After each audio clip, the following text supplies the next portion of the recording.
Hello, everybody, and welcome to another episode of Ring Post Radio. I am your host, Ryan Knightsey. We're here. This is of course, Ring Post Radio, the only podcast where we're doing our best. As you could probably tell, since I'm not thrown over to my co-host, my usual co-host, Scotty Edwards. Scotty's not here. He's busy at the moment. We could not record over the weekend on our usual Sunday spot because I was out of town.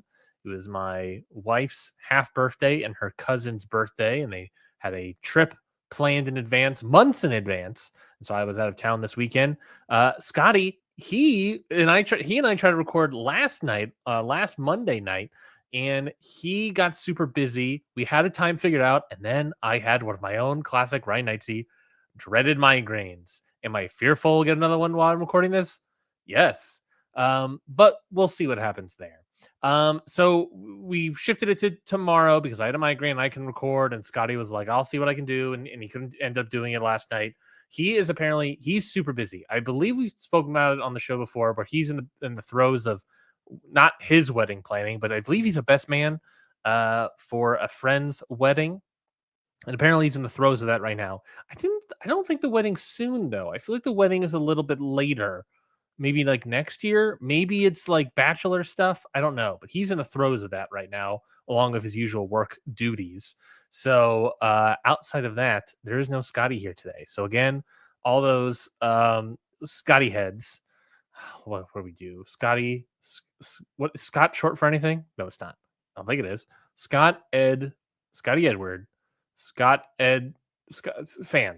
Fans of Scotty. You're out of luck on this episode. You're going to deal with old grandpa over here. So I apologize for that, but we have still a good show for you all. I want to make sure we get to the show. Past couple weeks, it sucks because it's like in past couple weeks for Ring Post Radio, we've had really shitty like content weeks. And I apologize for that, but it's just sort of the situation of like there was kind of not really much happening in wrestling, and for whatever reason, all of it came down into this week. Obviously, with WrestleDream. Being a big proponent of that, but then we got a bunch of news on top of that. So it just like happened to be like this was a perfect time for us to do everything, and then everything kind of fell apart. So again, I apologize for that. We'll talk a lot today. I'm going to do the best I can to discuss. I don't necessarily know how long this episode will be, and if it goes long enough, Scotty's told me that he might reach back around. Hold on, pause. Might reach and have the ability to pop on real quick and maybe give some quick hit thoughts and stuff. But I'll do the best I can. We'll go through our list of topics here. I'll give my thoughts. I certainly have a good amount of opinions on a lot of things that took place. So I want to give you those. Make sure we cover this episode. Make sure WrestleDream is covered. And a lot of the other WWE nonsense stuff that needs to be covered will be discussed. So without further ado, I guess let's get into Ring Post Radio, the Ryan Solo edition. So I'll just start off with the basic stuff of AEW WrestleDream. Of course, this was the pay-per-view that took place St. Louis, Missouri last Saturday in front of 6,293 strong. Honestly, not a great number, pretty solid, but AEW has had certainly better attendance numbers in the past. By past, I mean a couple months. Not a great number. Not a great number when TNA is potentially beating you. Now, whether or not those TNA numbers are accurate or completely paid for are probably fair game to criticize, but not a great number, not great to be beaten by TNA. Does not fuel the TNA number 2 promotion people out there. It fuels them even more. So that certainly didn't help. Not a great number, but I thought overall a really solid show. I really enjoyed the show. I don't think it was like the best show of the year. But I do think there was like a good amount of high-end stuff. Nothing to me really scratching that itch. And granted, I didn't watch this live. I did my best to keep me spoiler-free, but I watched it on Sunday night. But nothing there really scratching the itch of like match of the year, in my opinion. Maybe even getting close to sort of match in the year. There's certain things that I've certainly peaked and I really enjoyed, but I think this show was like standardly high level, which you sort of expect from AEW. If you want to say that's the thing, right? With AEW pay-per-views is that I think a lot of people can come out and say, look, that is the sort of downside of AEW pay-per-views, right? Is that you are expecting they have set up this weird expectation, right?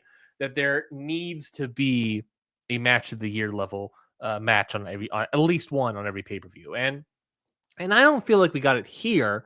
So is that necessarily a disappointment? For me, it's not. I mean, there's the main event I was slightly disappointed in, but that I think is a St. Louis problem, which we can discuss momentarily. But yeah, I think it's just sort of this thing of you have. Am I disappointed in collecting all these gold bars or whatever for me to finally get a silver bar? I don't know. It's still a silver bar. You know what I'm saying? Like, does that make sense? That analogy makes sense in any capacity. Like, it's still like, yeah, I'm still getting great stuff. Is it the best I've ever seen of the year? No, but a lot of the best I've seen of this year has been from this company. So, and I still think it was pretty high level. Let me pull up my match listing, in fact, and see where I listed this pay-per-view at the end of the day, because it still ranked pretty high. I think it's still got in the top 5. Yes, it was number 5 indeed. WrestleDream, number 4 being Forbidden Door, 3 All Out, 2 Wrestle Dynasty, and 1 Double or Nothing. Am I a Freakazoid? Does not help the allegations. Number 6 was Death Before Dishonor. 7 was Deadlock Pro, getting so high up. Title fight in Vegas. Number 8, AEW Revolution. Number 8, as tied actually, King of Pro Wrestling. We can discuss that momentarily. Number 10, Battle in the Valley for New Japan. Yeah, AEW just had a great year so far, and this is like the lowest high-level pay-per-view, I guess. I mean, Revolution, I guess, is the lowest there within the top 10. All in Texas, super low at number 11. Oh boy, oh boy. That was a 5-star main event. Crazy how the numbers work out. Obviously, I'll probably have to double check all this stuff, but yeah, that's how it is. That's how it looks right now. I still really liked it. Like I said, do I think this show had like a 5-star main event like All in Texas did? No, I did not. But I do think that a lot of this stuff was extremely high end, extremely high level, and I appreciated it greatly. If anything, there was just a lot of stuff that was like, didn't quite get me into the next gear. And maybe that's just me after a 4 or 5 hour drive watching the pay-per-view. So I'm not going to give it full knocks on AEW. We'll quickly go through the Collision episode of Saturday Tailgate Brawl. Obviously, what they've been doing lately, which I actually think is just a good idea, because if anything, otherwise you're getting rid of these Saturday shows, right? You're getting rid of Collisions because the pay-per-views. And why not just combine them? Why don't you just make Saturday Collision just the pre-show? I think that's genuinely a good idea. I think it can not only maintain Collision, and I don't know how it did in the ratings or whatnot, but I feel like not only can it maintain a sort of the consistency of having a show every single week and getting that, those monies rolling in and whatnot, but I imagine it can maintain some sort of level of rating, right? I have to imagine. Am I looking at them right now? No, but are they even out yet? Probably. But anyway, Saturday Tailgate Brawl. This was on Collision. They had 4 matches here. The Death Riders, Claudio Castagnoli, Daniel Garcia, Pac, and Wheeler Yuta defeat the Conglomeration in their new Titantron video. Kyle O'Reilly, Orange Cassidy, Tomohiro Ishii, and Roderick Strong. You also had a tag team match. I don't know why Cage Match lists Roderick Strong outside the Conglomeration. He's in that package video. I'm pretty confident. Yeah, he is. He's in that video of the Conglomeration video. Yes, he's like this weird outsider guy. He's in it. Why? I mean, is he not on the roster page as part of the Conglomeration? This would be my main takeaway from this from the thing. Let's do Command F. Roderick. He is, according to this, not a member of the Conglomeration, but Kyle O'Reilly is, according to Cage Match. So let's look up Kyle O'Reilly is a member of the Conglomeration. That is interesting. He's in the video packages. He's tag team partners of Kyle O'Reilly, but AEW itself, you cannot necessarily take the roster pages any sort of like truth factor sort of thing. But that is interesting to have it for Kyle O'Reilly and not Roderick Strong. Could have been a mistake, but that is very interesting. Anyways, Eddie Kingston and Hook defeat the Frat House, aka Mercedes Monet's Belt Boys. Harley Cameron and Willow Nightingale. Again, Willow Nightingale, 2 pay-per-views in a row on the pre-show. I have to imagine something's around the corner. I have theories about why this is happening this way. We'll talk about that momentarily. They defeat the team of the Top Gods, Megan Bayne and Penelope Ford. And of course, the Top Guys, Cash Wheeler and Dax Harwood, defeat Jet Speed, Kevin Knight, and Mike Bailey in a great match that bled into the main show. Very Thunder, very Nitro, very Monday Night Raw, 90s pro wrestling, where at the top of the hour, we're going to have all this pyro going off. And I feel like WCW did it more in my recollection, where at the top of the hour, pyro's going off and people are in the ring battling. It got the crowd jazzed. It got the crowd juiced. You call that crowd Robinson because they were juiced. And yeah, the crowd was super into it. Having the pyro going off as they're like hockey fighting, I believe, in the middle of the ring. And then they go into a great high spot of just doing back to back to back a billion high spot moves, in terms of tag team wrestling, was extremely effective. It definitely raised the match quality a lot more. The crowd was super up for it. If you are a pay-per-view watcher and you're only seeing the latter half of the match, it might get you to go back and watch Collision, especially watching it on HBO Max. So there's a lot of like good reasons why to do that. Do you do it all the time? No, don't do it all the time. This was very special and fun, but I thought it was a very cool idea. Other than that, there's the women's tag team match I thought was good. The 8-man tag team match I really enjoyed. A lot of high work rate action there. Tag match with the young boys, the Frat Cows against Hook and Eddie Kingston. Yeah, I don't know. I feel like Eddie Kingston's kind of just been like a dude since he's coming back, which kind of stinks. And they haven't really done anything with him other than this Hook stuff on Collision, which is fine, which is obviously fine.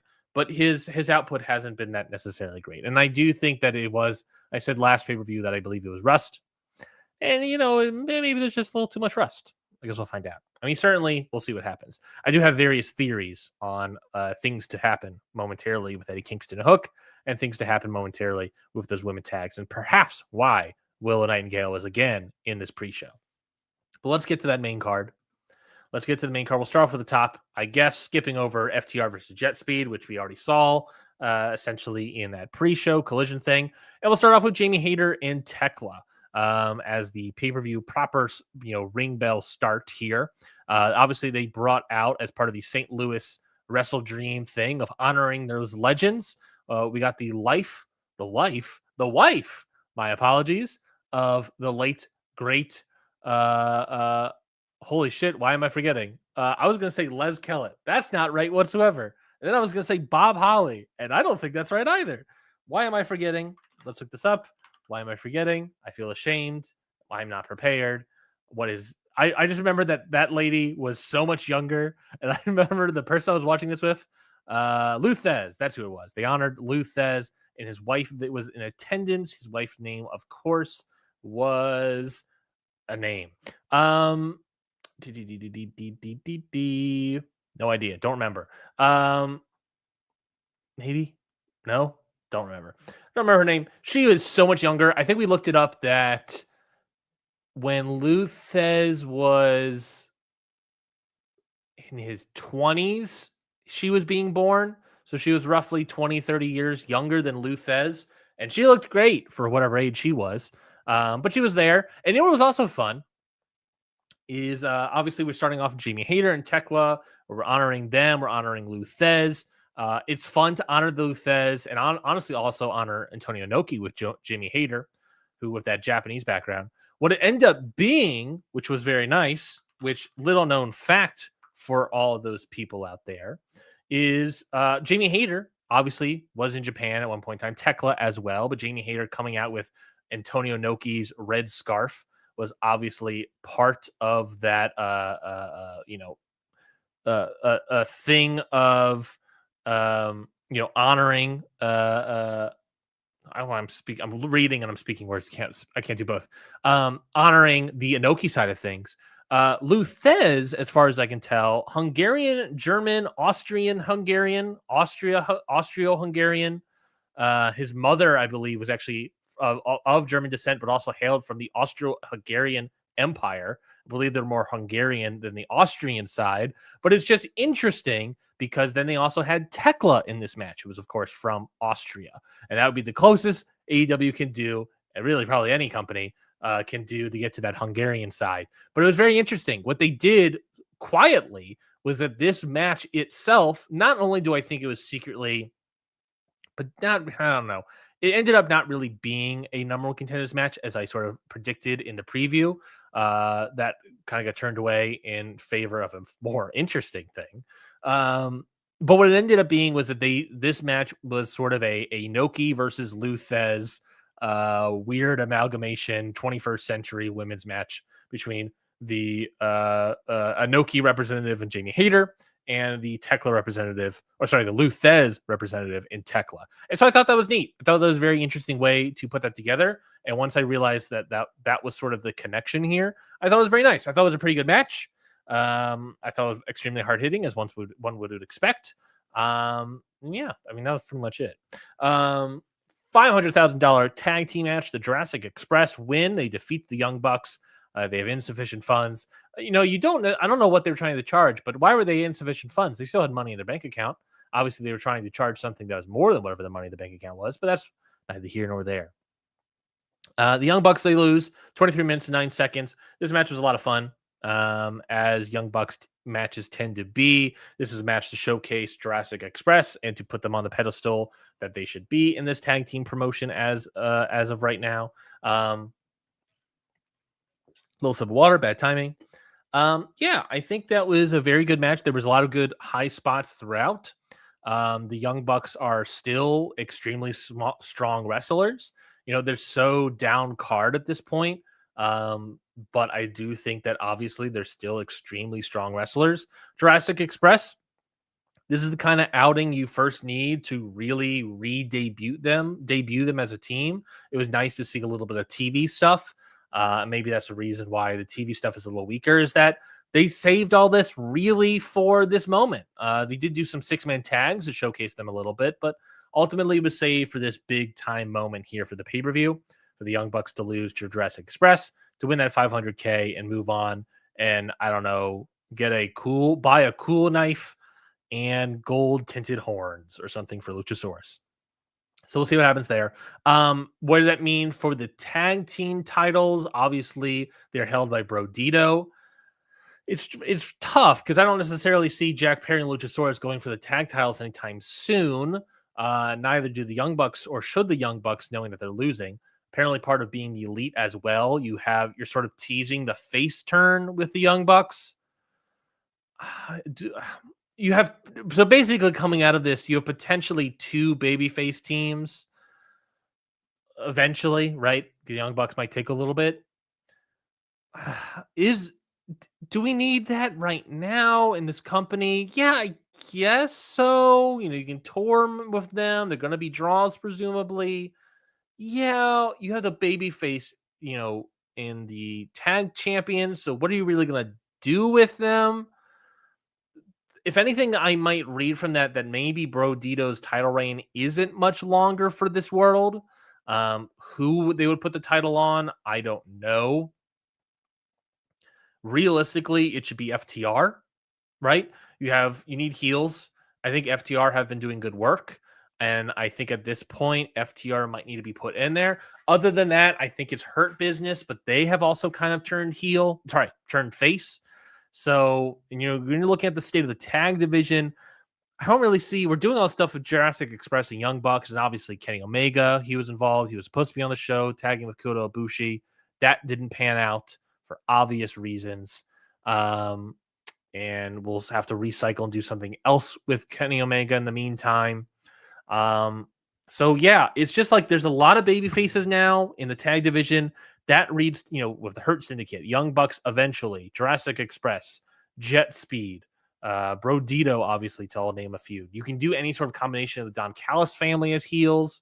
Maybe, but that kind of has ended now with the top dogs of the Don Callis family losing, even though they're continuing that a little bit on Dynamite. So I don't know. I'm sort of on the mind that I think the tag titles are probably going to switch hands sooner rather than later off of Brodito.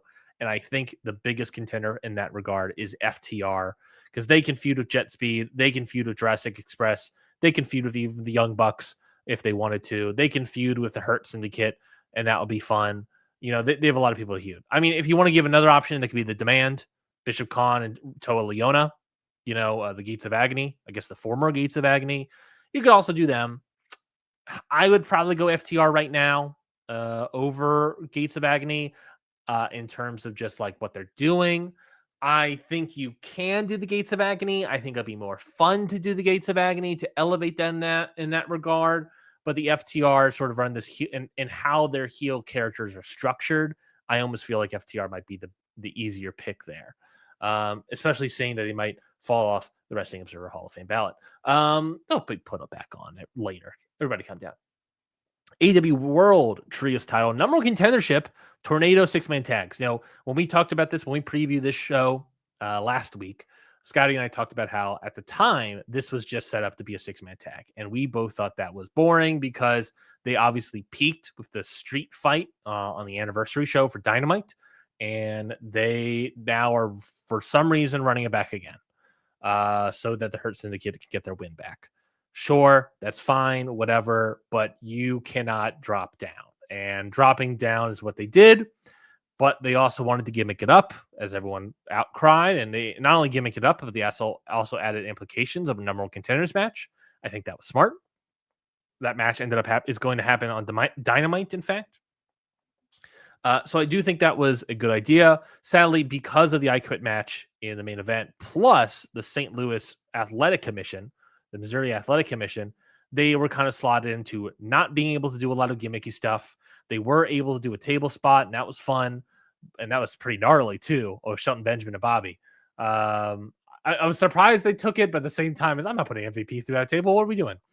So yeah, they were sort of in the ham-fisted, or not ham-fisted, but sort of, stuck between a rock and a hard place of the main event and the Athletic Commission, where you could not really do a heightened gimmick from that street fight they had.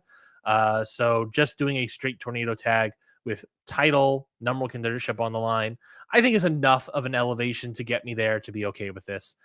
Match was fine. Other than that high spot, not really much to really write home from. The problem with a lot of these Hurt Syndicate Trios matches, weirdly, that they were weirdly surrounded MVP in a lot of ways.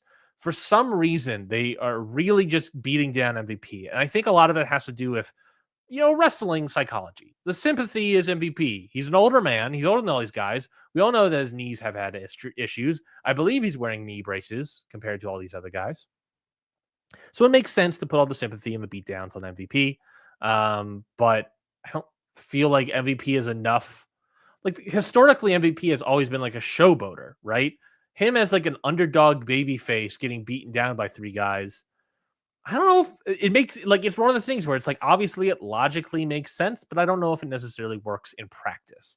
I think the big, obviously, highlight here for me was Shelton Benjamin.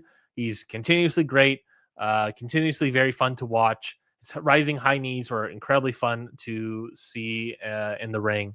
I believe it was this match, if I was not mistaken, suplex to Ricochet outside the ring on top of everyone, ruled.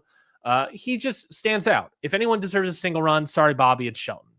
Shelton Benjamin, historically a guy that always gets outmaneuvered in terms of pecking order on any sort of roster by someone much bigger and larger than him that he has associations with. So it sort of is what it is. I would love for Shelton Benjamin. I mean, now as a babyface, Shelton Benjamin versus Kyle Fletcher seems a lot of fun. There is something about the Don Callis versus the Hurt Syndicate that is fascinating. Now that I think about it, they hurt people. You see this, folks? They hurt people, and the Don Callis family is a lot of people with a lot of its own roster of injured folks, injured wrestlers, previously hurt people. So that is interesting. And now with the Hurt Syndicate, pretty much at this point, effectively baby faces compared to the heel team of the Demand, which is partly what this feud was, is to turn the Hurt Syndicate. Putting them against the Don Callis family, because then you can maybe get Bobby Lashley versus Fletcher, Bobby Lashley versus Okada. Whoa. Bobby Lashley versus Takeshita in all these singles matches. But then you can also get Shelton Benjamin versus all these guys. And Shelton Benjamin's obviously the one that would be more interested in. The Hurt Syndicate versus Don Callis family. That is interesting. I'm going to ruminate on that. Speaking of TNT title match, Kyle Fletcher versus Mark Briscoe. I mean, what a great match. I mean, what great chemistry these two have. I don't know if it was necessarily the best match in their series, but still extremely up there. I went 4 flat on this one. Kyle Fletcher, again, I don't know how many more times I can sing his praises to the moon. He is a great wrestler. He is extremely young, not even hit his athletic peak yet, which is frustrating as a man who's constantly falling apart at the age of 26 for old Kyle Fletcher there. Mark Briscoe, still very much great at his age, which is frustrating for a man that's constantly falling apart like myself. Mark Briscoe at 40. These guys have a plethora of chemistry. Mark Briscoe is such a great wrestler, and Kyle Fletcher is extremely great, and the sky is the literal limit. I mean, the sky is not even the limit. The universe, the depths of our universe is the limit for this Kyle Fletcher kid. He is so freaking good. He is going to be a future star. I want him so badly to be a massive star for this company, a massively pushed, drawing, touring star for this company. Because he's just great. He's just great. That's it. He's just a great wrestler. That's all you need. I don't understand how this guy can be even a great wrestler. He even does the small things perfectly. I mean, we're pretty much locked in to have like a generationally great wrestler for decades. And and if I were to take away anything from Kyle Fletcher, right, is that there's some people that would say like, and even how his heel turn started is right. He's an Osprey clone, right? That's how this whole heel turn started, and his feud with Osprey sort of culminated in, right? Is separating him from Osprey, right? And I was thinking about this when it came to Hall of Fame, coming to the ballot, and all these sort of things. Great show. Go check that out. If I do say so myself, is that part of the reason like wrestling itself evolves is have someone coming in and how does I was ruminating about how like the style of wrestling evolves, and it certainly has evolved a lot in the past several decades, right? 70s are different than the 80s, 90s are different than the 80s, the 2000s, 2010s, all these things are slightly different. It might be different regionally, it might be different worldwide. And I was just sort of thinking about like, after Osprey's New Japan peak, and really Osprey's junior run into that New Japan peak. I mean, really, if you want to be even more specific, it's really Osprey's junior run that really predominantly changes the wrestling style to be this more high spot heavy, athletic, high flying sort of space, right? I still think it's maintained. Osprey has changed his style to be a little bit more grounded, a little more striking. I do think that has maintained as well for a lot of folks. But I'm just sort of wondering, like, when and who will change the wrestling style again. And the thing is about Kyle Fletcher, to bring it back to him, I don't necessarily see him as a guy that can change the wrestling style. I think there's someone out there that might do it. I don't know who that would be. I just think Kyle Fletcher is going to be a great wrestler for a very long time. He's 26. As long as he avoids major injuries, knock on wood, then I think he's pretty locked in to be a pretty great wrestler for, I don't know, 15, 20 years maybe. That'd be making what, a 46-year-old if he was for 20 years? That seems pretty plausible. 15, that breaks him to 41. Plausible, even more plausible. Yeah, he's great. What's next for Kyle Fletcher in the TNT title? I don't really know. I pitched before maybe the Hurt Syndicate. Him and Shelton Benjamin would be very fun. I don't really know what would be next for him on the horizon. What's interesting also I wanted to say about this match, though, is that, he had the feud with Hangman. We came off that feud. It certainly elevated him, I think, the mindset for a lot of folks of like, okay, this guy's serious. Helped bring him more so to those 30, 40, whatever minute matches those things are. You talk about the old school idea of which I learned a lot of the John Cena thing. Weird that I said old school in that regard, but you get it. This idea of with young rookie greener wrestlers who are eventually good, you have to when you reach a level of, okay, they can do a lot of these moves. It's a matter of now you have to teach them how to do the moves, spaced out psychology, tell enough of a story that it all makes sense. The crowd's obviously into it. Bringing your wrestlers to 20-minute lengths, 30-minute lengths, 45-minute lengths, long lengths, which is ultimately, historically the main event style for any promotion, or these long length matches. And this one was 24 minutes, and I thought it was very extremely well paced. Mark Briscoe was a good guy to help out with that. I think that's what this match was. It was nice to see this match, but again, I'm sitting there being like, I don't know, I could see more of Kyle Fletcher. Let's do something else. We need a little bit bigger. There's just not a lot there on the bone, I think, of roster of who could be super obvious to me. Hurts in the kid again, I question. Next up, AEW Women's World Title match. Chris Statlander defeats Toni Storm. I thought this was another pretty good match. Toni Storm loses. She gets rolled up, I want to say, she loses. No, I think she lost from the Big Bang. Very good, strong match. Chris Statlander is really good. I do want to I'll throw in the other women's match, which not necessarily makes me look great, but I'm going to throw in the other women's match just for more of the topic of conversation. Mercedes Moné defeats Mina Shirakawa 16 minutes and 10 seconds to win the interim Women's World TV title for Ring of Honor. This brings Mercedes Moné into breaking the Ultimo Dragon record by defeating Mina Shirakawa and winning that Ring of Honor interim World TV title. There's so many fucking words. Real quick Vitor. Do I love that, we're taking the title off of Mina Shirakawa? Yeah, who cares? It's fine, whatever. It's interim anyways. It didn't really matter. Do I think that this build to this Ultimo stuff has been really great? No, I think it's like weirdly wasn't getting over. I don't necessarily think it got over necessarily for the crowd. I think a big part of that is that so much of this has happened in the peripheral. I doubt many people have gone online to even watch any of these matches, if not most of these matches that are happening on all these independent promotions around the globe. And so I think that's part of the reason why the Ultimo Moné stuff isn't quite going over.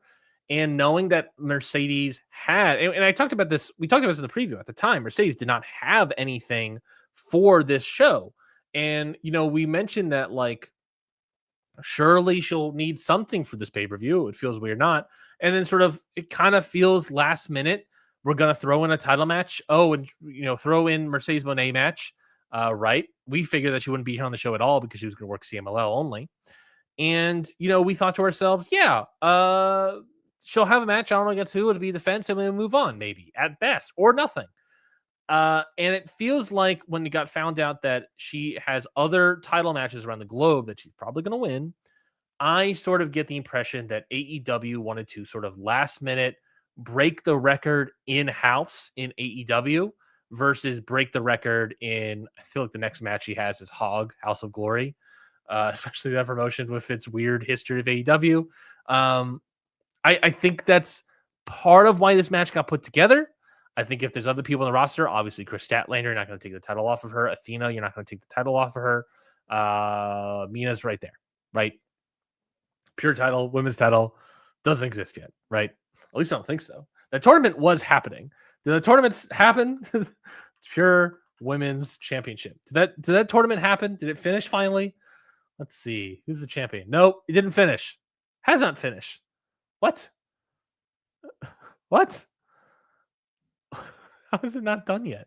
They've only had 2 matches yet so far. Queen Aminata and Billy Starks both advanced. They didn't have the other 2 matches for the quarterfinals. And one of those was in August. And one of those was into September. What are we doing with this? Put the belt away. This belt stinks. What are we doing with it? Anyways. So dumb and stupid. But yeah, so I think that personally, I feel like the Ultimo Moné stuff didn't quite get over to the fans. And I do think that the AEW felt obligated to break that record in-house, break the Ultimo Dragon record of most titles held by one wrestler. I think it's a great achievement. It's a historical achievement to break that record. Doesn't necessarily move me or sway me. I don't know. It's very interesting when it comes to the ballot and Mercedes Moné's Hall of Fame case. More of that later this week, or really tomorrow, I guess, or today, depending when you're listening. But yeah, it's just, yeah, you can take the title off Mina Shirakawa. It didn't necessarily matter to have her on there anyways. It was an interim title. She breaks the record. She's going to win more belts. I think she's actually already won her 12th. She's set to make another one, so get a third one. So yeah, it makes sense to do all this stuff. It's whatever. I think the more interesting thing here, obviously, is the post-match for both of these matches. Chris Statlander celebrating. Mercedes Moné comes out to do her entrance. and then talks and jabbers and all that stuff. Get out my ring. She has to walk by the frat house. Mercedes wins, celebrating. Chris Statlander comes out, jaw jacks face to face, right? They are obviously teasing the two of them together, and mix that with they are announcing tomorrow on Dynamite the women's tag title tournament. Instead of finishing this pure title tournament, we're going to move on to the women's tag title tournament. I think a lot of this night, I think a lot of what they've been doing lately has been setting up contenders for that tournament. I think from the show itself, you see Mina Shirakawa and Toni Storm as a tag team. I think earlier in the show, we saw Jamie Hayter beat Tekla, and who came out to celebrate with her? Queen Amanada. And obviously the House of Sin, or whatever the hell, the duo of Julia Hart and Sky Blue is. That reads to me as an opener for this tournament, as House of Sin versus Jamie Hayter and Queen Amanada. And in the pre-show, obviously, the top gods of Megan Bayne and Penelope Ford, and Willow Nightingale and Harley Cameron. I think that's all going to be a bunch of the tag teams here. There's probably obviously going to be more. And what they're doing is putting basically every woman on the roster practically into that tournament, I have to imagine, so that they can probably pay that off at Full Gear, right? But you still want to do a women's singles titles. So what they're doing as well is setting up Chris Statlander versus Mercedes Moné. This is where my conspiracy cap gets put on my head, because if Scotty was here, this is really what I want to ask, because he has really been on his frustration horse, not a high horse, but a frustration horse. Where a frustration horse, of course, is a frustration horse, of course, is a horse that has its arms crossed and says, "Nay." Terrible. Best joke of all time. Terrible. Where's that boo sound effect when you need it? Get out of here. So they're setting up to have these two face each other. I think this is very interesting. I think it's a smart idea to put those off to still have a singles title match while also probably paying off the tag titles at Full Gear in terms of crowning a new champion. I wonder if this was the original plan for the Toni Storm Mercedes Moné title match at All In Texas. And then also paying off the women's tag titles there. One of the reasons the Ring of Honor Pure title didn't start happening, and it has been so delayed as well, was because of a bunch of injuries. I wonder if it also, because of all that stuff, the tag titles, the women's tag titles, have also been delayed. That would also read to me why, like, Willow Nightingale has not been doing anything and been on a hamster wheel. How so many of these people have been on hamster wheels in the past couple weeks, past couple months. And we know that historically AEW, when they're kind of, if someone's not really doing anything and kind of just on a hamster wheel, it's typically because AEW is waiting for something else to happen. And they're waiting for someone else to be freed up. And in this case, I think the freeing up rather is adding more women into the brackets, right? Having a full-on bracket with the tag titles on the line in the finals. So part of me wonders if that was maybe the plan for All In Texas, which is why you would set up the biggest match for singles match at that time to be Toni Storm versus Mercedes Moné. It did not end up happening. Mercedes kind of has also been hamster wheeling, as we've discussed on the show since then. And Toni Storm has obviously lost the title to Chris Statlander. Chris Statlander, if she loses the title, I think you can make a strong argument that it was a transitional champion, which is also very interesting. I kind of would like her to beat Mercedes. Now the Mercedes has 12. You can still beat her, take the TBS title. It doesn't necessarily matter. But I think that is where I'm currently at. I think everything got delayed. I think a bunch of injuries delayed stuff. And now everyone is seemingly healthy that they want to start running this tag titles division, and they want to set up the big champion versus champion match. Just this time, it's Statlander versus Mercedes Moné. I will sort of question, it might just be for one title, might be just be for the world title. That's what Mercedes wants. That's what Chris wants to defend. Does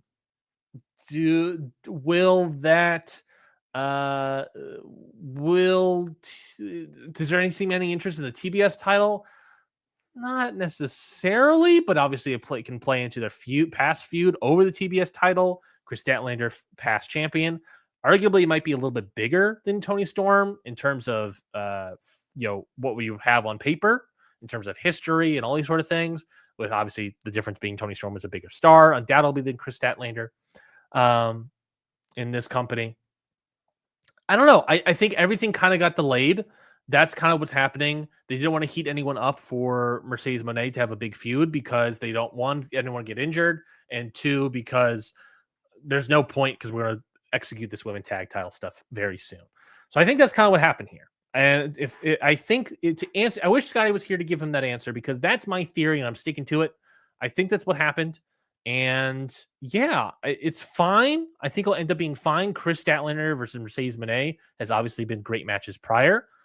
This match being a little bit bigger is interesting. The tag titles, I see this right now. The finals, if I were to predict without even looking at brackets, my finals are going to be Willow Nightingale and Harley Cameron versus Tony Storm and Mina Shirakawa.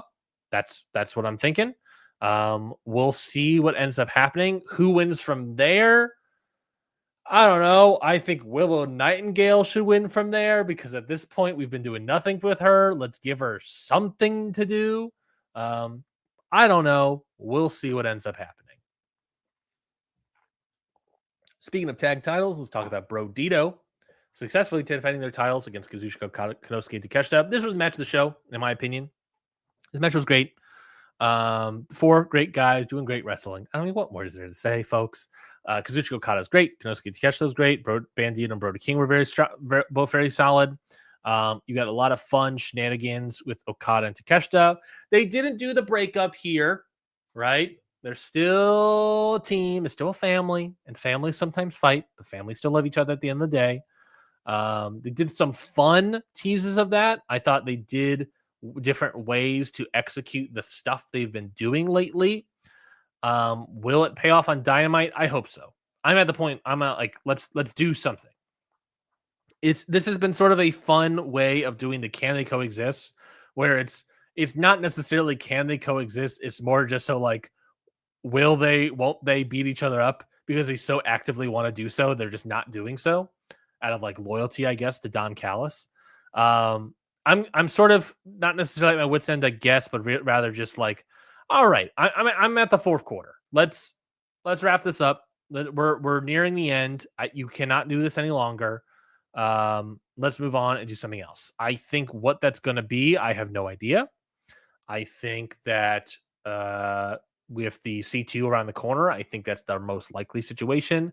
But the C2, I feel like won't necessarily start until November, so we're still a couple weeks away. I mean, realistically, they have too many stuff to really do anything with to start even promoting that, probably, or properly even, in my opinion. I just stated that I think they have the women's tag title starting now and probably ending at Full Gear. They have the Blood and Guts show happening between now and Full Gear as well that they're building that towards. So it's a question of when they're going to start the C2. It might be starting at Full Gear.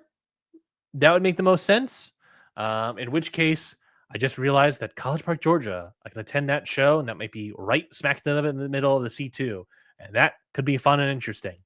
But yeah, so we'll see what happens there. What's the payoff? Is it World's End? What's the match going to be between Okada and Takeshita? It makes more sense for Takeshita to win here. He wins 2 major tournaments, puts him more on the level of Okada, the most major tournament winning person ever in the history of whatever. And Takeshita winning that can put him more on the equal footing because that's ultimately what we're doing, right? The story is, what is it, Senpai and the other one? I don't know.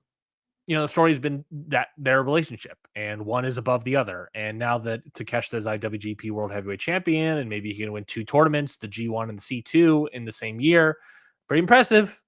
Can you argue that they're on the same level anymore, or different levels rather? I'm more fascinated about that story and that spinoff.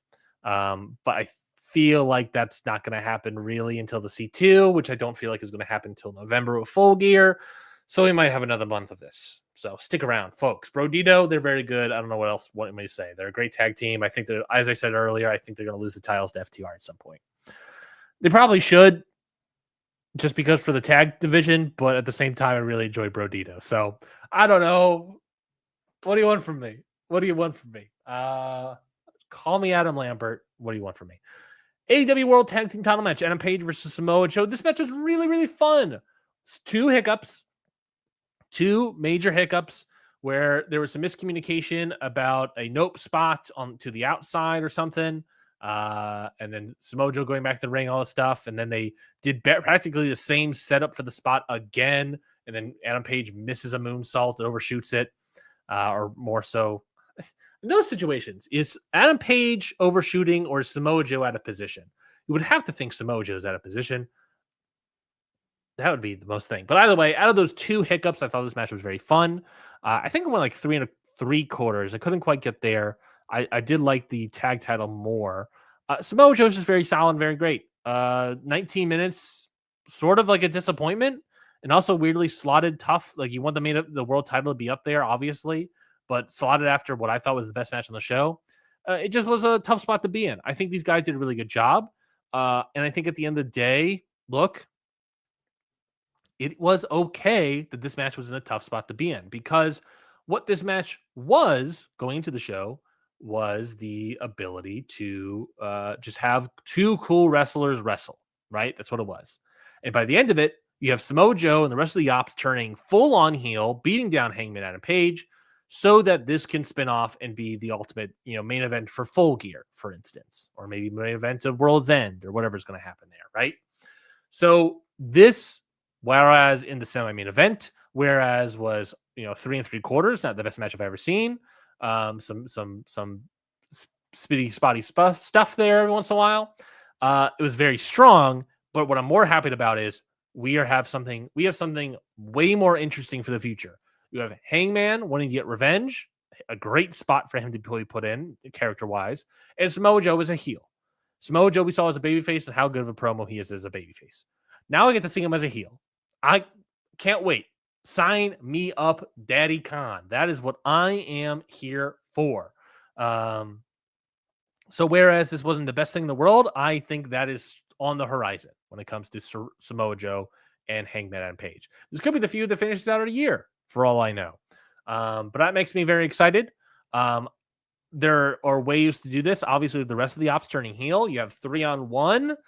I'm looking at who does Adam Page can team with to take on the ops. I said earlier that you have the Young Bucks teasing a heel turn. You could do the Jurassic Express thing if you want. Could have done Kenny Omega, Kota Ibushi, but that's out the window, obviously.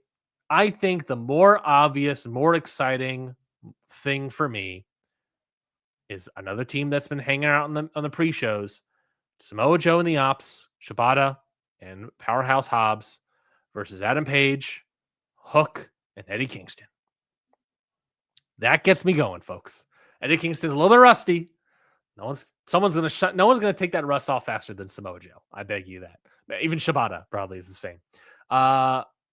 Hook has the history of the ops. He would be upset with them turning on Hangman Adam Page. Adam Page would like the extra help. And boy, howdy, folks, that might just be Samoa Joe versus Eddie Kingston on the mic, and I would pay pay-per-view quality dollar for that alone. So I'm fully into that idea if that ends up shaking out. So we'll see. We'll see. But I think that could easily be a part of the feud and could extend this feud a little bit longer and to potentially get us to the rest of the year if they so choose. Like I said, they got a lot of stuff in the meantime. They got the women's tag titles. They got women's blood and guts. There's rumors of them wanting to do a male blood and guts as well that night. Scotty would be very angry. Full Gear, obviously, and then the C2, obviously. So we'll see what happens with this feud. The nice thing about it is they can probably extend it very long with the help of a lot of promos, with the C2 covering up the action. And they have a lot of guys that would be able to do promos, mainly Samoa Joe, Eddie Kingston, and Hangman Adam Page. I say a lot of guys. That's half the group. The other half, Shibata has been doing text-to-speech. Hobbs, I can't think of him as like a really great promo or anything sticking out of my head. Hook, he's fine. He's whatever. But yeah, so we'll see what happens there. And then the main event, the I Quit match, Darby Allin defeats Jon Moxley. This match was very fun. Obviously, heavily hampered by the St. Louis City, the Athletic Commission, the Missouri Athletic Commission. They are one of the stricter rules in the states on what you can and can't do in a professional wrestling ring.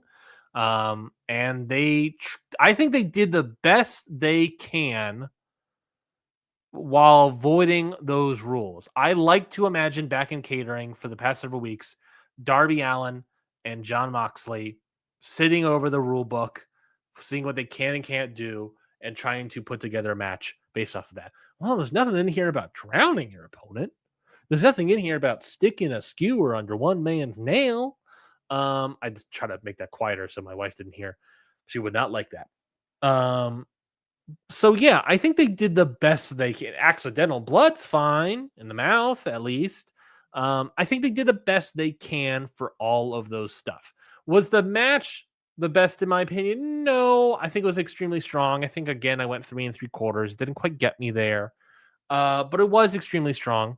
To that regard, it just was like I think it was a match that suffered by expectations, and I think in hindsight, if you are setting up a match in St. Louis and you are teasing fire, the use of fire every single week, and in the pay-per-view main event, you don't use fire whatsoever. In fact, you use water. I see that as disappointing. Also, the tiniest fish tank. What are we doing here? Get a bigger fish tank. Get a coffin-sized fish tank. Put a whole man's body in there. That'd be more fun. I mean, it just looked tiny with all these big man, Pac, who's jacked out of his nines, or Claudio, a jacked dude that's also extremely tall, carrying around this dainty little fish tank. Just kind of looked ridiculous.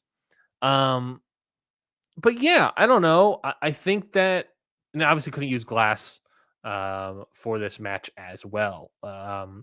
So yeah, I think they set up a lot of expectations in terms of fire and what they did at the last pay-per-view, that this was sort of a disappointment in terms of expectations. I think the match was still very strong. The return of Sting handing over the bat to Darby was very fun. Seeing old man Sting was very fun and interesting. That's kind of it for that main event. It's there's a lot of fun, interesting stuff. I just think it's like they did the best they could. They did a surprise pop of Sting. They did other stuff they could probably around the Athletic Commission, that now that they've done it, those rules are going to be changed. They're going to be able to do even less here. I think that, like, look, if you knew that you were running this show in St. Louis and you know that the Athletic Commission is extremely hard and difficult to work with, why did you build up this match with fire every single week practically in this company? They build up that match of fire, and they went to have that a violent match that teased fire significantly and did not execute it in any capacity. I think that's a mistake. I think that's an extremely grave mistake. But it's whatever. I'm putting more of the blame. I don't know. I'm putting it's equal blame. I'm putting equal blame on both the Athletic Commission and Darby and Moxley and Tony Khan, I guess, AEW as a whole there. Look, I mean, the Athletic Commission, that stinks. It is what it is. It's for the safety, quote unquote, of the wrestlers, even though these wrestlers know how to use it, do it, execute things extremely safely. But at the same time, those are the rules, and you tease something without executing it properly. And in terms of those setting up those expectations, match is still very fun. Match is still very interesting. It just, was what it was in terms of lack of fire. And I was very upset with that. I wanted to see a man burn alive. Look, you set that up. You set that up, AEW. You set it up, Moxley and Darby. You promised a Molotov cocktail, and I got someone drinking water in a fish tank. Okay, whatever. Fine, sure. Is what it is. Is what it is. I obviously think this feud isn't over. It is now, if I'm not mistaken, 1-1 with Moxley winning the coffin match, Darby winning the I Quit match here in the main event. Darby, a couple more years of Darby, Hall of Famer. I'm thinking about it. Low attendance numbers, so that doesn't help him.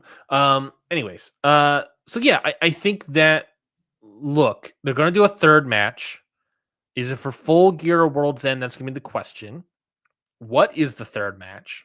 You've done a coffin. You've done an I Quit match. What's next? I mean, you could do a Ring of Fire. You could do an exploding death match. I think that's certainly plausible. I think people will be weary of it based on the history of AEW, but I think these guys can, you know, do it again. They'll be more than down probably to do it again. I think AEW management, Tony Khan, would like to retry that. So we'll see.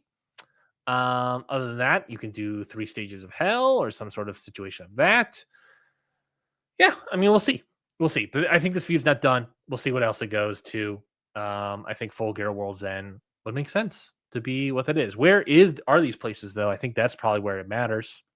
I mean, am I completely literate in the athletic commissions of all these cities and towns?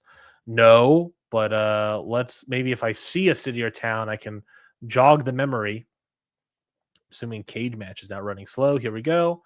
Let's see if I can jog the memory here. Blood and Guts. I mean, you could just do Blood and Guts, but anything's gonna overshadow the women's match if you do that.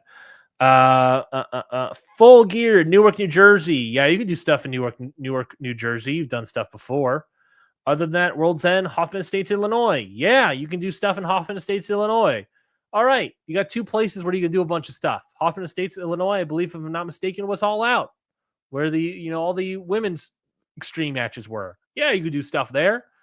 Can you do fire in these towns? I don't necessarily know. But Newark, New Jersey, I believe you can probably do stuff in Newark, New Jersey, if I'm not mistaken. So stay tuned for that. Feud's not over. We'll see what happens. All right. Let's move on and quickly talk about this shenanigans of old WWE. I'll quickly say there's the contract shenanigans that are currently happening, and that is, in fact, and it's the fact that we waited a day made us get even more contract negotiations because before the weekend really exploded, before Friday really kicked off, the big news coming out of WWE, the big negative news coming out of WWE was this Andrade contract news, where Andrade, the reason he hasn't been on AEW is that supposedly WWE is insisting upon a 1-year non-compete clause. They, according to the contract that Fightful has reported, let me see if I can pull up here. But according to this contract, they cannot do anything for a full year. Let's see. Here we go. The contract reads, according to Fightful, the language of the clause regarding non-compete clauses is thus, upon termination, and can you believe we're doing contract conversations here, folks? Upon termination of this agreement by promoter, obviously WWE, for breach of the terms hereof, wrestler. So this is breach of terms. So this is, basically explaining reasons of, hey, we're for firing you if you broke your contract. If we believe you broke your contract, you broke the terms of your contract, and they believe, and obviously they believe that is the case because they fired him with just cause in their opinion. Wrestler Andrade shall not work, appear, or perform in any capacity for any professional wrestling, sports entertainment, MMA, and or Ultimate Fighting organization, promotion, entity not owned or controlled by WWE or any affiliated or subsidiary company thereof in the United States for a period of up to 1 year from the date of such expiration or termination as specified by the promoter in the notice of termination. So obviously, to me, that reads that they would have to tell them that. Provided, however, that if no lesser period is specified by promoter in the notice of termination, such period shall be 1 year. So that, to me, reads that, hey, look, if we tell you it's 90 days, it's 90 days. If we don't tell you anything, it's a year. You're stuck, buddy. And that's what this contract says. I assume this contract comes from a wrestler or it comes from a WWE scout and given to Fightful. This is pretty rough. It's a pretty rough contract you sign. I can't believe any wrestler is signing contracts like this. Look, I think this is incredibly egregious of WWE to put out a contract like this and create this. And I think if you took this contract to court, it will not hold up well. That being said, it hasn't, and people are signing it. Look, I am against WWE constantly. At the same time, why are you signing a contract like that? They are basically saying that if we don't like you and feel just cause in firing you, you're out of work for an entire year. No compete clause. I don't even know if he gets paid for this entire year, which would suck. Okay, well, here we go. There's also the follow-up. I should read that too. In no circumstances whatsoever shall either party to this agreement be liable to the other party for any punitive or exemplary damages, and all such damages, whether arising out of the breach of this agreement or otherwise, are expressly waived. That kind of sounds. I wonder if damages are the money. Is the money damages the money? And then if that's the case, you waived it.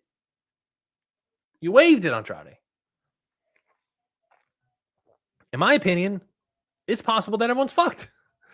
If you're fired from this company and they say, yeah, you're fired, we have no reason to have you on here anymore, you're fucked. You can't do anything for a year. That stinks. It's incredibly, it feels incredibly illegal. You ask yourself, can they do that? Well, no one's challenged them. And in fact, dozens upon dozens of people are signing it. And deciding to say, yes, I'm just going to be on good behavior. Obviously, you expect to be on good behavior. And that's the case. The other reason that makes me weary about this, that I don't like, that I don't necessarily feel like it's talked about, but it's just a thing that I don't like about it, is if they fire you for just cause, you're out of action for a year. If they fire you without just cause, they give you 90 days. They give you the just cause is budget reasons. They give you 90 days. That seems dubious too. I don't know if it's necessarily related, but that seems dumb and stupid. And I don't like it. And I don't like this stuff. Then what happened and what broke today is you have former announcer and obviously wife of Ricochet, Samantha Irvin, former announcer for WWE. She's out here saying that she has a 2-year non-compete clause.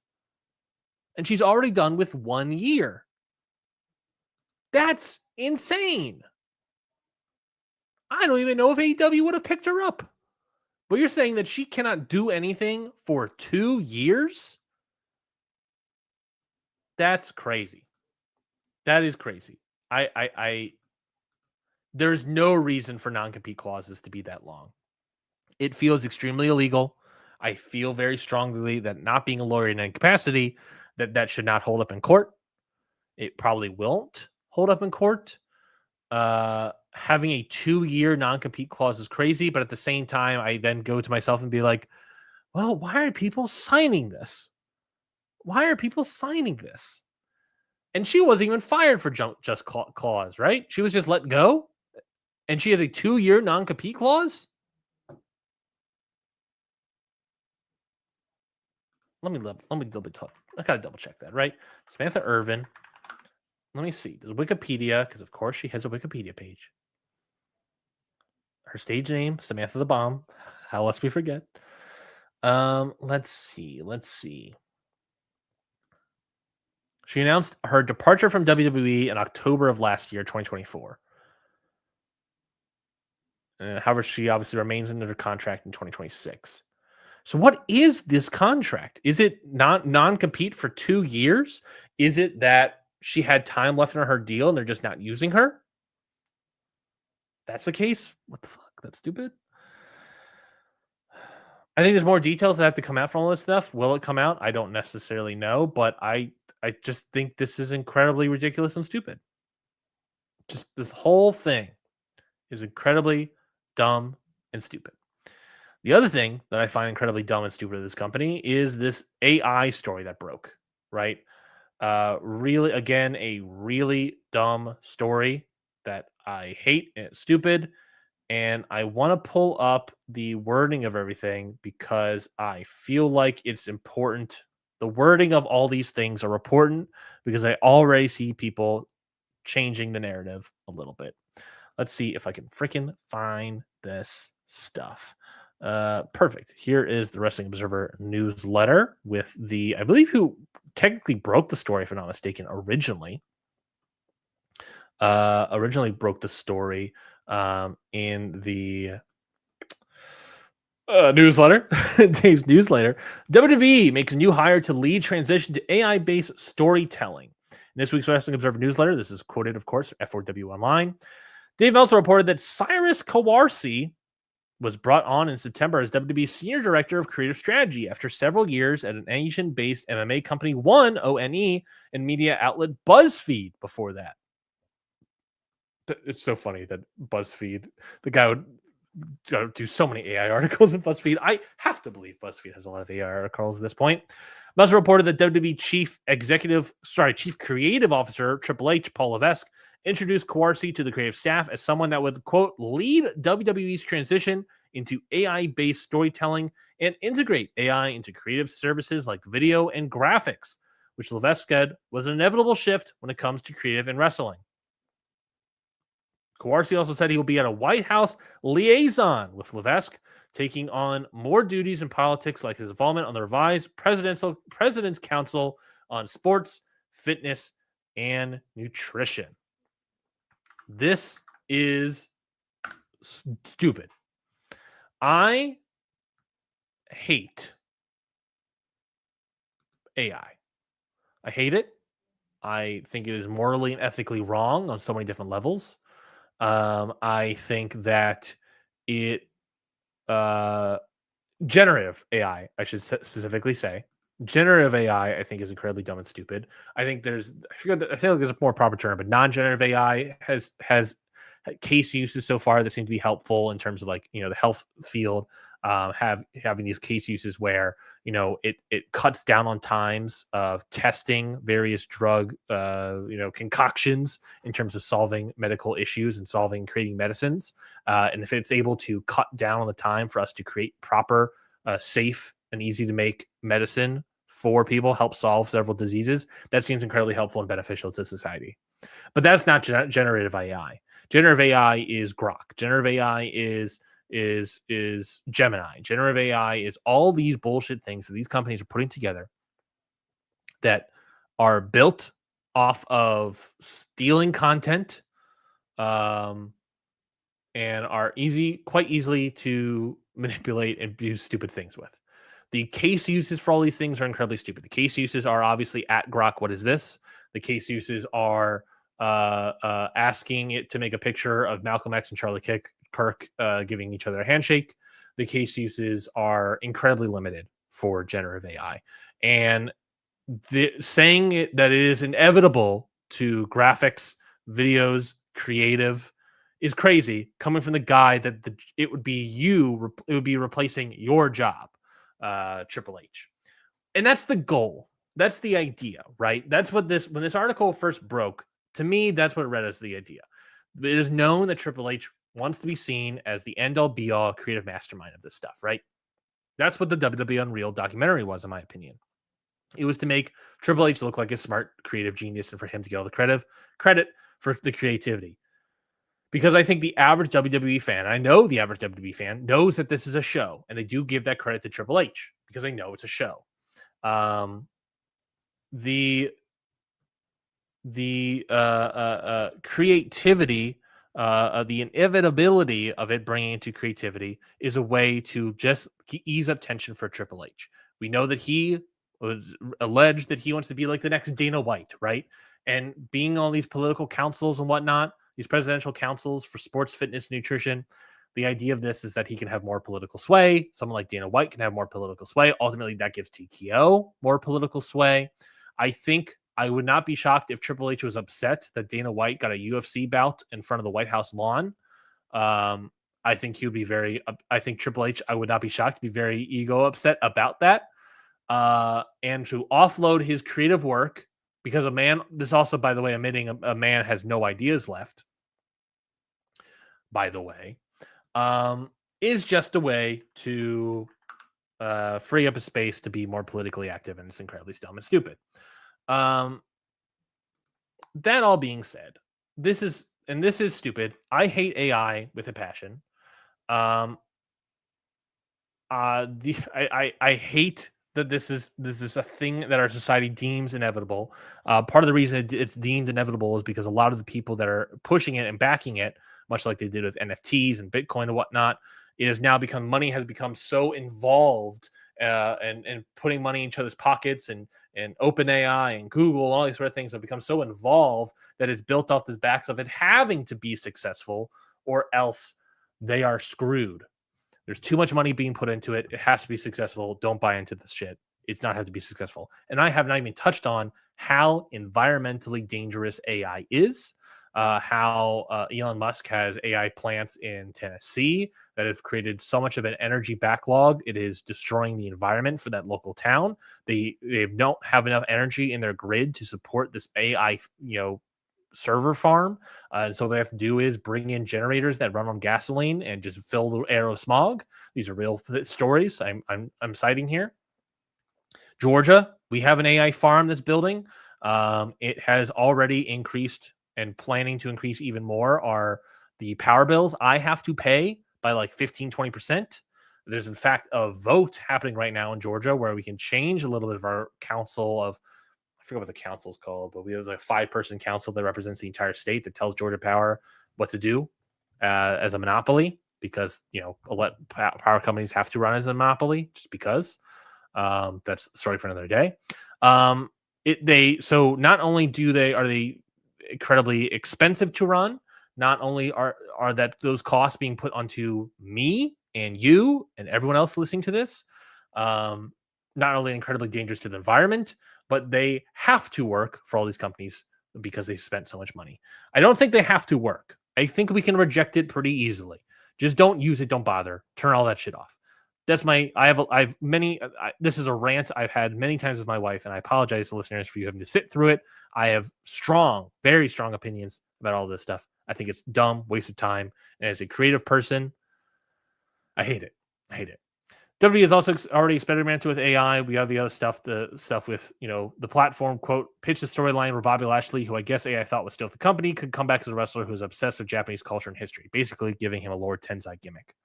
That's another big question. You're feeding the AI what? Generative AI. You have to feed it something. Is WWE feeding this AI, for example? Are they feeding the AI the past history of WWE storytelling? Far back as, let's say, the 80s, 83, right? 90s with the Attitude Era. What are they have to feed the AI something for it to come up with this idea. Feeding it something and having it spit back out a Lord Tensai gimmick means it goes back to as far as the 2010s of Lord Tensai. Bobby Lashley, obviously, as well, 2010s, whatever, 2020s. So it knows that much. Are you feeding it more? Are you feeding it AEW storylines? Are you feeding it New Japan? Are you feeding it WCW, West Coast Pro, World Class, Ring of Honor? What do you have to feed it something? What kind of storylines are you feeding it? Is it just WWE? If that's the case, it's just robot Vince McMahon then. What are you feeding it? And I would argue that Vince McMahon, Robo Vince McMahon, could have made this more racist. Just being obsessed with Japanese culture doesn't mean that he thinks he's like a Japanese man or he's a white guy playing a Japanese guy like Lord Tensai. But Bobby Lashley just being an aficionado for Japanese culture, I don't know. That could have been more racist. I would have expected more of that from a WWE AI built off the backs of Vince McMahon's brain. And that's kind of what this is. That's what I expect it to be.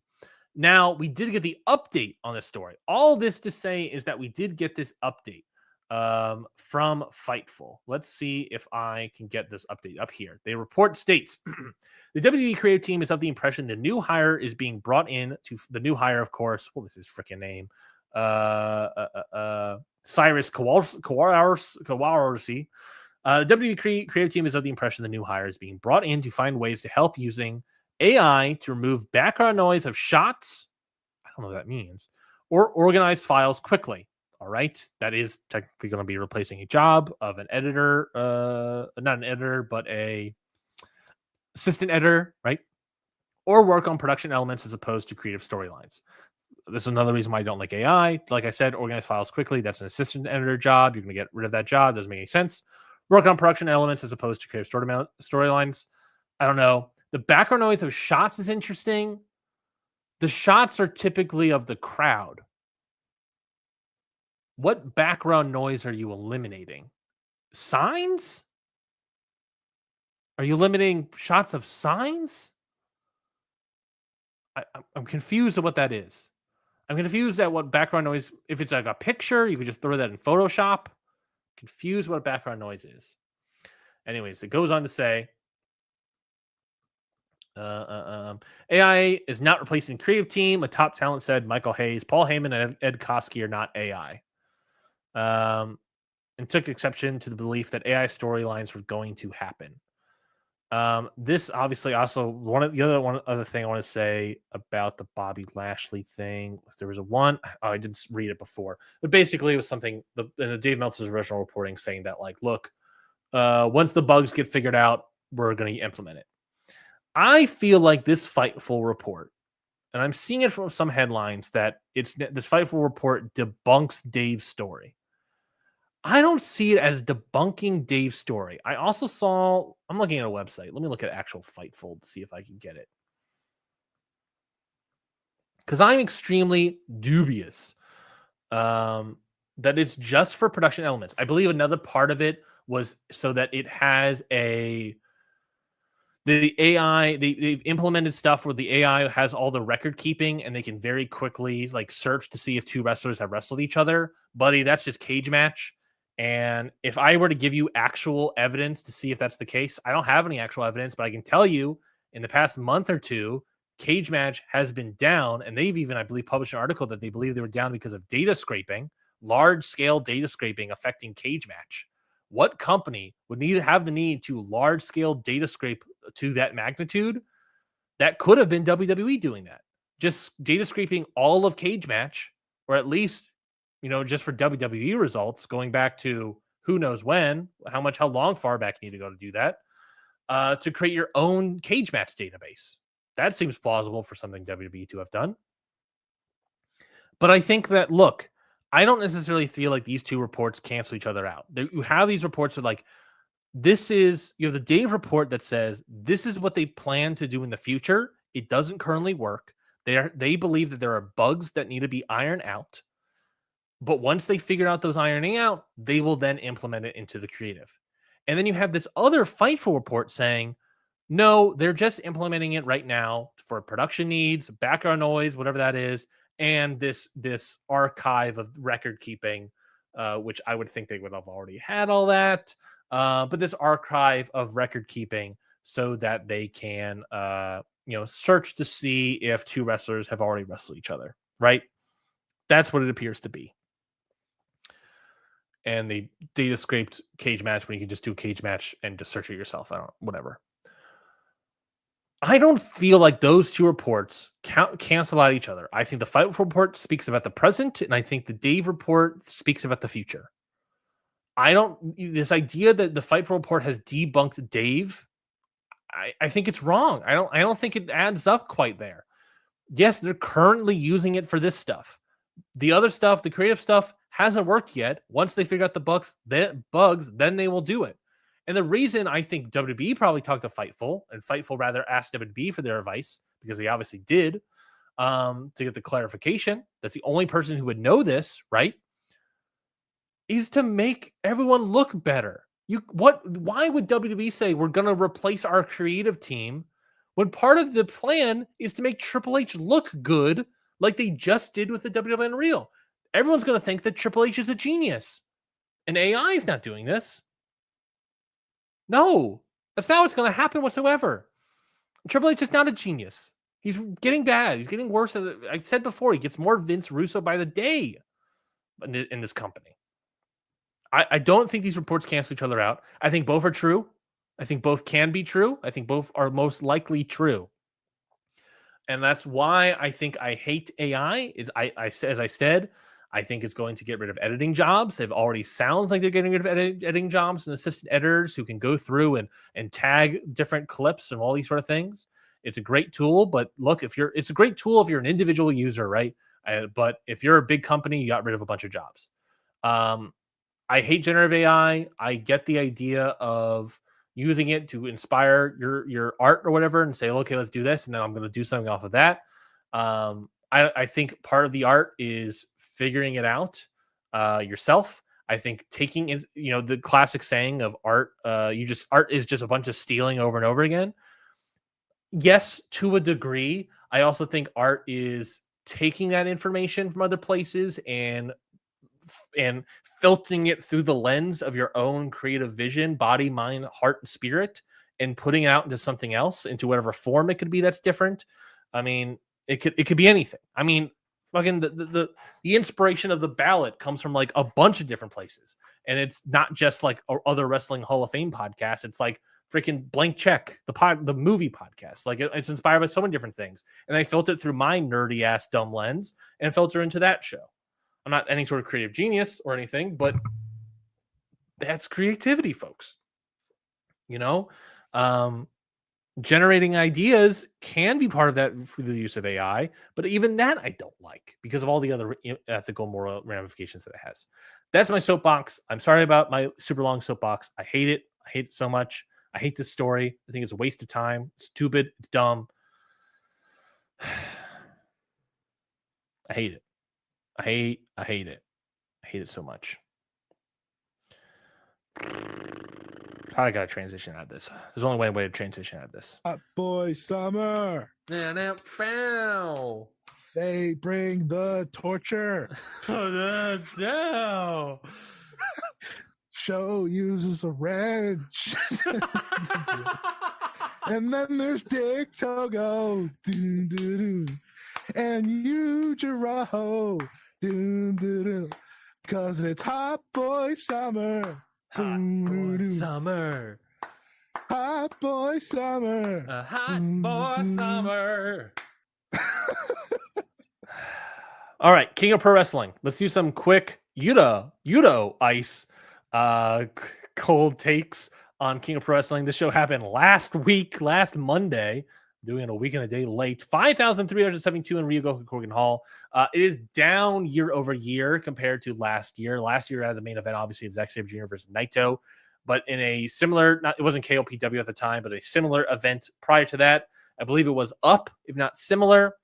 I don't remember what the main event of that was off the top of my head. But look, if you're going to be like, oh, yeah, Zack Sabre Jr. is not a draw.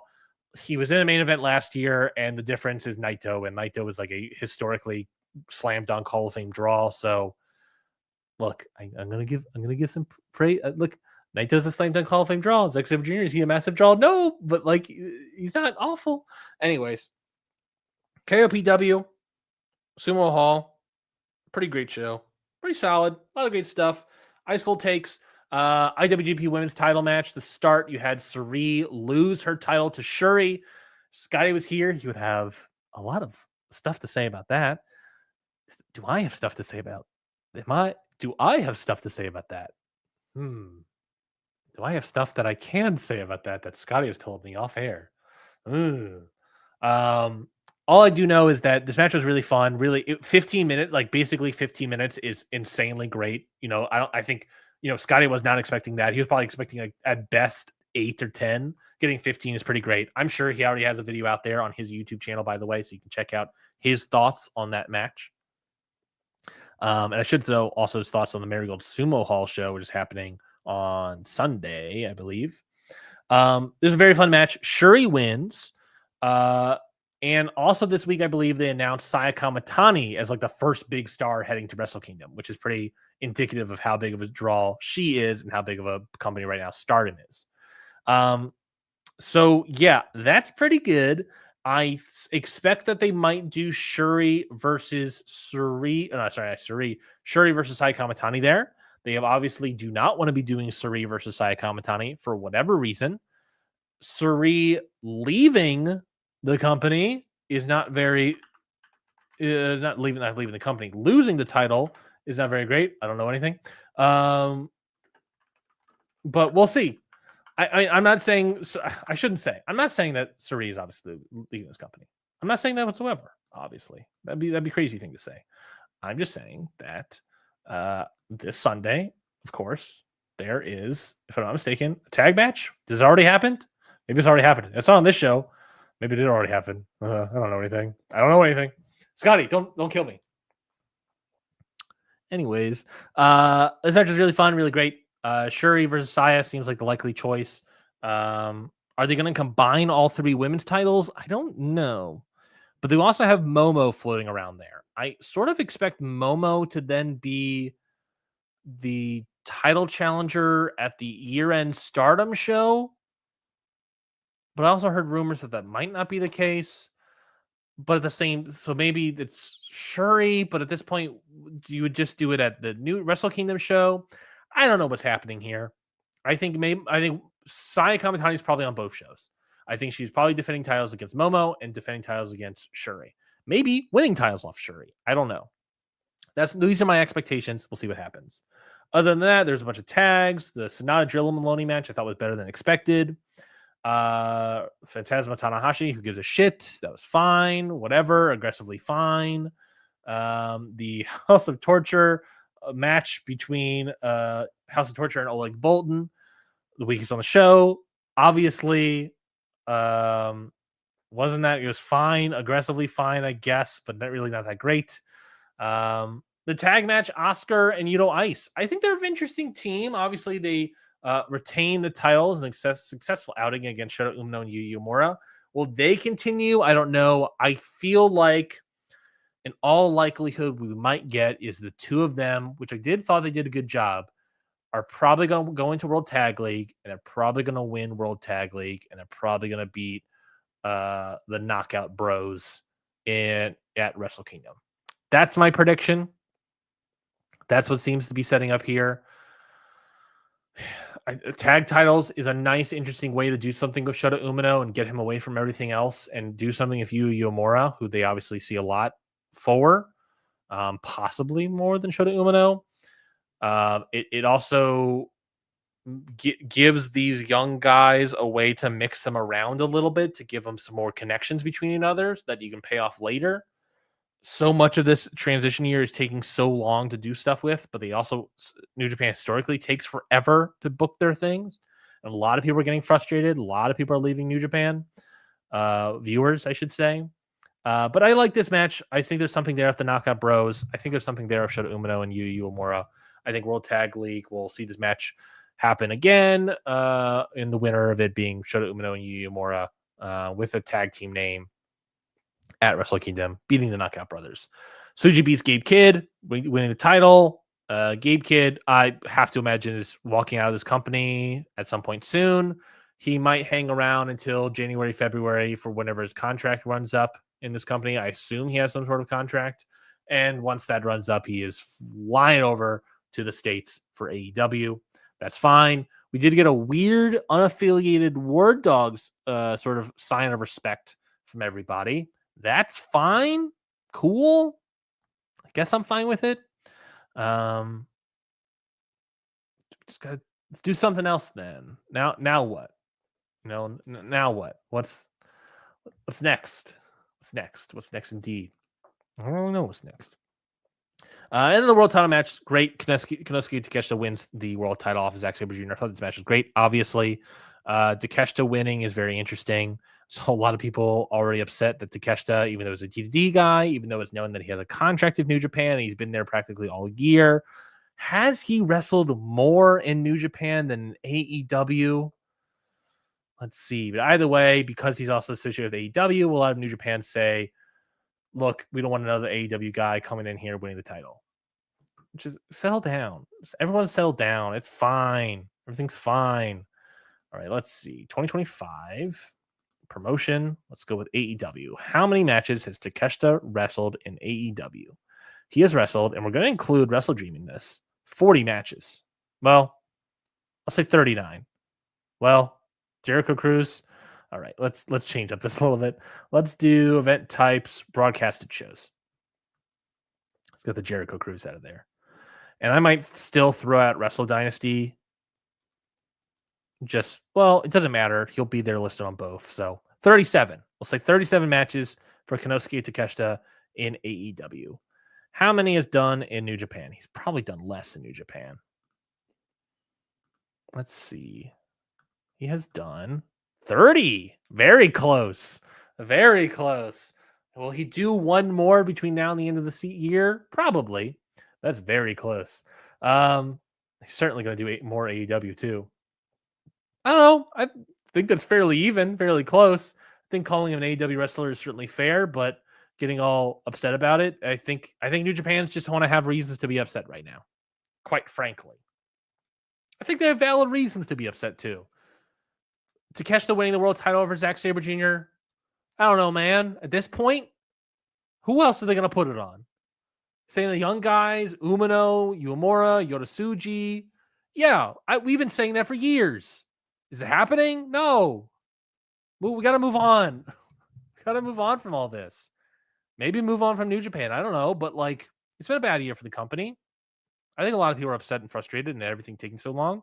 I think a lot of other people are agreeing. Yeah, we got to move on. Takeshita's interesting. He's one of the best wrestlers in the world right now. Put a title on him. I don't know. Who cares? He's had a great year. A lot of it's because of his work in New Japan. You want a pure New Japan guy to be the world champion, and sadly, that's not happening. That is on Gato. That's on New Japan. That's on Bushi Road. It's on so many people. Don't be mad at Takeshita about it. Not Takeshita's fault. He's doing his best to have equal footing. I mean, basically 40 to 30 is pretty good. But, you know, they don't have anybody else. They're not building anyone else.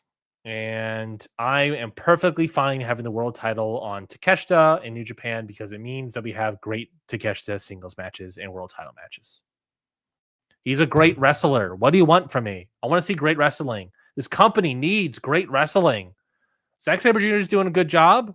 Takeshita has been doing a great job. Goto coming out of nowhere doing a great job. I think the Knockout Brothers have been doing a pretty bang-up job. They're losing Kid. He's been doing a solid job this year. Suji's been doing a solid job this year. Finlay, he was not doing anything this show. He's on it. Didn't do anything, though. I think that there are people that doing stuff with. It's just they aren't, pulling any triggers. They're going to lose more people between now and whatever next time. It's a dark age. Look, if you're a New Japan fan, it's another dark age. That's just what it is. If you were jumping off the company because it's no longer the hot run, I get it. But look, it's a dark age. Doesn't mean that there isn't going to be good stuff in here. It doesn't mean that these wrestlers don't need to be supported or they aren't going to be having great work, some of their best work in this period. It just means the company's in a dark age. It will come back around. It'll take time. It takes time. It took several years to get New Japan out of their dark ages. Practically a decade. We'll see. I mean, if it goes on to a decade, we'll look at another 5 years of this kind of nonsense, and I would get it. And maybe there's an eventual young lion that can help pull them out. Maybe it's Uemura, even, a Tanahashi-esque guy. I don't know. I think the bigger changes that need to happen in New Japan are behind the scenes, specifically of Gato. I question the Bushi roadness of some things, basically with, other Stardom-esque stuff. But at the same time, Bushi Road has already removed one booker, longtime booker for a company, and Stardom exploded. Maybe they should do the same for New Japan. This was a really fun show. This was a really great show. Top 10 show of the year. A lot of fairly solid stuff. Like I said, I love the main event. I thought the sub main event was really fun. I thought the tag match was very fun. I thought the opener of Suri and Shuri was very fun. Great show. Very enjoyable. Go check it out. Honestly, you could probably watch all of it. It's fine. Yeah, fun show. Scotty definitely does a show about the Marigold Grand Destiny preview. I know for a fact he has a preview of that on his YouTube. And if not, he's coming. Not really much for me to preview. I just want to point out, obviously, this is Siri Yamaoka versus Big Hosh. That's a big circle of a singles match if I've ever seen one. This upstart rookie versus Big Hosh, one of my favorite women's wrestlers of all time. That's what I'm talking about. Kazuna Tanaka versus Shino. I don't know anything about Shino, but obviously Tanaka, daughter of Masato Tanaka, and another person that I always forget. Io Sky versus Mayu Utani, a big, massive circle. I mean, obviously, come on, guys. I mean, we're watching that. Io Sky versus Mayu Utani? What are we doing? Thunder Rock, baby. Maya Sakurai versus Victoria Azuki. That should be fun. And Utami Hayashishita versus Miku Ano, the winner of the Dream Star. So I would expect a title change there. Io Sky versus Mayu Utani, an all-time match. Give the year contender, possibly. And down ballot, Big Hosh versus Yamaoka. Oh, I'm there, baby. I'm there. That's Marigold. As much of a preview you'll get out of me. You'll get way more out of Scotty, certainly on his YouTube. Is there any other stuff I want to talk about? I'm looking around. I'm going to shout out in All Japan. Yeah, All Japan. They're doing Go Shiozaki versus Kento Miyahara next week. No, sorry, not next week. This Wednesday for the Triple Crown title. Look, All Japan's been dead for quite a while. Boy, howdy. Get me into it, baby. Go Shiozaki versus Kento Miyahara. Woo. Woo. Two of the best wrestlers. Woo. Let's go, baby. I'm there. I'm jazzed. I'm excited. That's pretty much it I'll probably have for me from this week's episode of Ring Post Radio. I appreciate everyone for listening to this one. Go a little short. Got all of my talking points out of the way. I think the best I remembered. So I appreciate everyone listening. Subscribe to Ring Post Radio wherever we get podcasts. Give us 5 stars. Make sure you subscribe, obviously, but give us 5 stars. It extremely helps us out. Weirdly, it helps out with the algorithms and all this sort of nonsense. But gets other people showing it. More so importantly, tell someone about Ring Post Radio. I always think back to myself of like, how did I get into a podcast? And realistically speaking, it's because someone told me about one. Or I might have seen a social media post about it from someone I trust. But 9 times out of 10, it's someone told me about it. Or someone else went on another podcast and I checked it out and I said, oh, okay, this seems interesting. I want to stick around. There's not many podcasts that gets pushed my way algorithmically that I end up listening to. They could be different from other people. Most of the time, it's other people telling me about stuff. So go check that out. Go tell another person about Ring Post Radio. We'll be back on Sunday for sure. I can't even actually say for sure, so I take that back. Probably Sunday. And if so, Sunday, probably Sunday night. Could be Monday night, but probably Sunday night. To talk about, I presume, the Marigold Sumo Hall show and maybe preview something else. I don't know. Maybe preview something else. There's another Saturday Night's Main Event, but who gives a shit? Seth Rollins got injured. I feel so bad for Seth Rollins getting injured, by the way. This guy cuts a promo about how he's the best wrestler alive, and then in that moment, he's also currently injured and has to go out for surgery. This was meant to be sometimes I think of like that when it comes to like the Hall of Fame ballot is like doing big things in this period. And then people being like, this is my case. I'm the best wrestler alive. And in that moment, his shoulders completely detached from his body and he has to leave and go for surgery. This guy's going to fall off the ballot again. It's going to be funny. This one's a little bit sadder and bittersweeter, but it's funnier. Maybe we'll talk about Saturday Night's Main Event. Probably not. These shows don't really matter anymore and haven't for a while. So yeah, might be a lighter week. We'll see. Might get some quick hitter thoughts, ice cold thoughts from Scotty about WrestleDream. But yeah, that's pretty much it. That's it from me here. My match of the week. Lest we forget, folks. Lest we forget. My match of the week is going to be from Wrestle Odyssey. Yes, that Noah show from many moons ago as well. Did Scotty and I forget to review it? Yes. But I watched it, and my match of the week is going to be watching from that. That's the GHC Junior Heavyweight Tag Titles. Dragon Bane and Alpha Wolf, not the other way around. Again, continue to be a great tag team that I enjoy watching greatly. Not going to be any sort of tag team of the year, I don't think. I always feel like this category has been a little weak lately, but I don't necessarily think they're going to hit that mark here. I think it's too late of a stage for them. But at the very least, I've been enjoying them greatly. Need more of them. Of course, they lost their titles to Daga and Daiki Odashima in a very great match. Went 4 flat. Go check that out on Wrestle Odyssey. Yeah, you go check out the last 5 matches or so. I mean, you can skip Fujita versus Morton or Suzuki, but that's just kind of like a fun old men nonsense match, less than sub 10. Go check that one out. But yeah, pretty good show, at least to last 5. Obviously, check out those tag team matches. Anything with Alpha Wolf, Dragon Bane as a tag team, you have to check it out. That's how I feel at this point in my life. If I see Alpha Wolf and Dragon Bane on the card in a tag team situation, I'm watching it. I have to watch it. They're great. They're great. That's it for this week's episode of Ring Post Radio. We'll be back next week for an all-new episode, probably Sunday night. Could be Monday. I don't know yet. I have to talk with Scotty and see how busy he is. Maybe tomorrow, maybe next week, the ballot. Let's see how I am. I got through this entire thing without a migraine. I'm very happy about that. I didn't really expect it. But I'm planning to go eat dinner, and then I might record a first half of what my ballot is going to be for the Wrestling Observer Hall of Fame. That will either come out tomorrow or next week. You'll find out. I did not get the Bill Mercer episode together. Look, folks, I messaged several people asking if they would like to be a guest. And look, it's a last minute addition, so I get it.